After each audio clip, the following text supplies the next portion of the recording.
Българи, пред вас стоя аз, Васил Иванов Кунчев.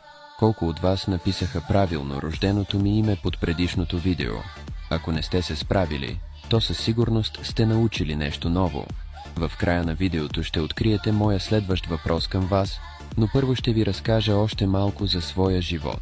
Разочарован от неуспехите на външните действия и вдъхновен от необходимостта от вътрешна организация, поставих основите на вътрешната революционна организация в България. Фокусирах се върху създаването на тайни комитети в различни български градове, като за център избрах Ловеч. През този период формулирах идеите си за равенство и свобода, изразени в проектоустава, документ, който стана основа за бъдещите революционни действия. Участвах и в основаването на Българския революционен централен комитет БРЦК в Букурещ, което беше стъпка към обединяването на революционните